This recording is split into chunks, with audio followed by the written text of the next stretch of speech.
Assalamualaikum warahmatullahi wabarakatuh.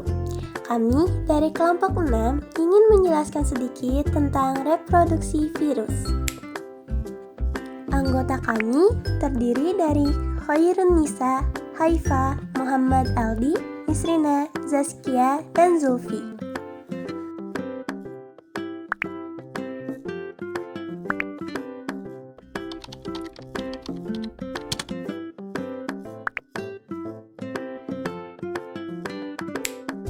Apa sih virus itu? Menurut para ahli biologi, virus merupakan peralihan antara makhluk hidup dan benda mati.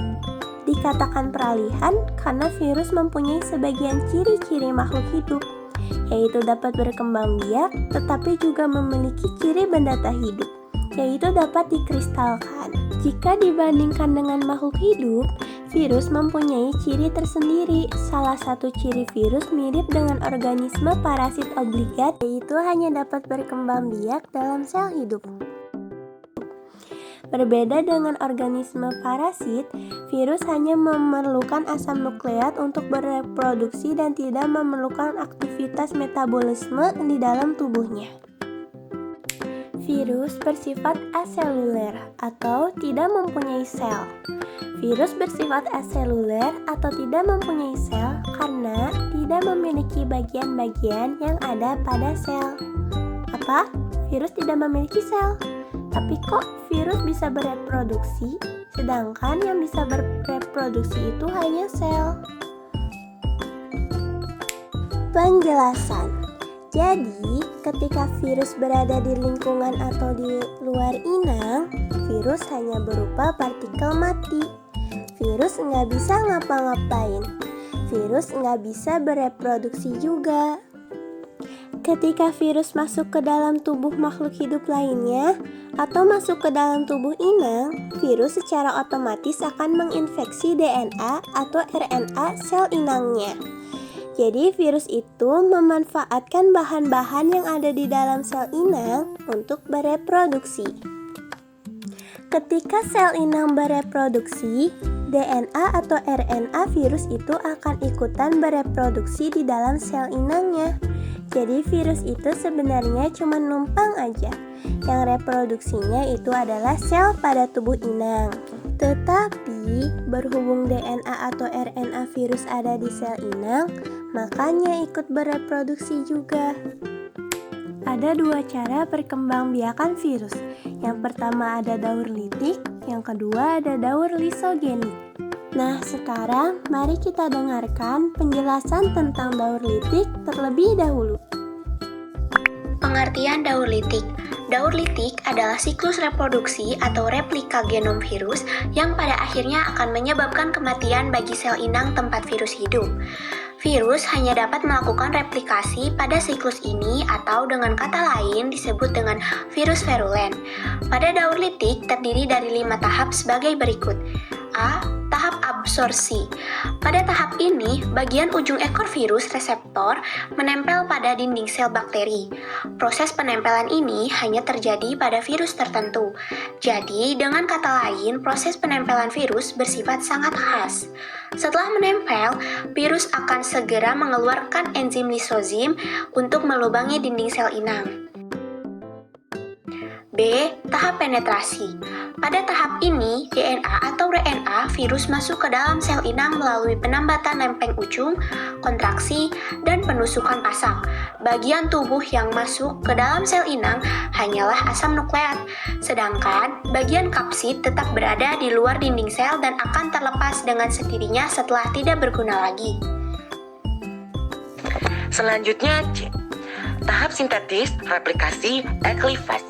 Proses yang terjadi pada tahap ini adalah penghancuran DNA sel inang sehingga membuat sintetis DNA bakteri berhenti bekerja.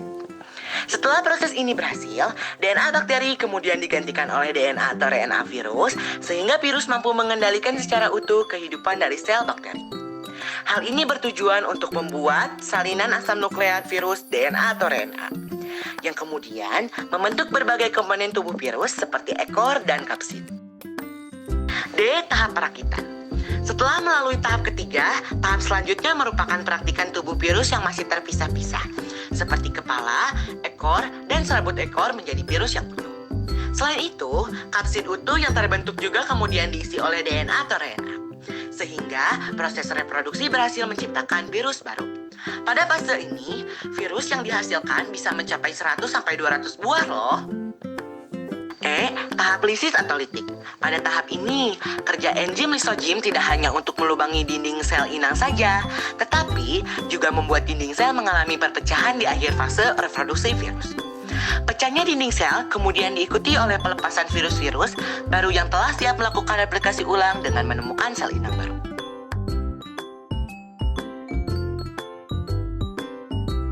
Nah, itu tadi penjelasan tentang daur litik. Sekarang mari kita dengarkan penjelasan tentang daur lisogenik. Siklus lisogenik merupakan siklus replikasi genom virus tanpa menghancurkan sel inang. Dengan kata lain, virus berintegrasi atau menggabung atau menyisip ke dalam kromosom bakteri. Integrasi DNA virus ke DNA inang membentuk rekombinasi yang disebut profaga. Istilah lisogenik sendiri mengimplementasikan bahwa profaga pada kondisi tertentu dapat menghasilkan faga aktif yang melisiskan inangnya dikarenakan adanya pemicu dari lingkungan seperti radiasi atau adanya beberapa zat kimia tertentu. Hal inilah yang menyebabkan virus mengubah mekanisme reproduksinya dari cara lisogenik menjadi cara litik. Pada siklus lisogenik terjadi sejumlah peristiwa, termasuk tidak terbentuknya virion baru.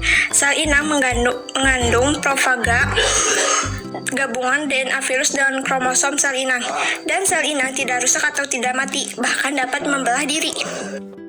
Tahap-tahap siklus lisogenik. Berikut adalah penjelasan mengenai tahap-tahap siklus lisogenik sebagai metode reproduksi virus. Yang pertama, absorpsi dan infeksi. Pada tahap absorpsi dan infeksi, virus akan menempel di tempat yang spesifik pada sel bakteri untuk melakukan infeksi. Yang kedua, penetrasi. Pada tahap penetrasi, genom virus berintegrasi atau bergabung ke dalam sel inang. Yang ketiga, penggabungan. Pada tahap penggabungan, genom virus bergabung atau berinteraksi ke dalam genom sel untuk membentuk profag. Yang terakhir ada replikasi. Pada tahap replikasi, polimerasi DNA sel inang akan menyalin kromosom inang. Sel kemudian akan membelah, sementara kromosom virus ditransmisikan ke sel anak. Genom virus di dalam profag bisa semakin bertambah apabila sel bakteri terus-menerus mengalami pembelahan. Baiklah, cukup sekian penjelasan dari kelompok kami. Mohon maaf apabila ada salah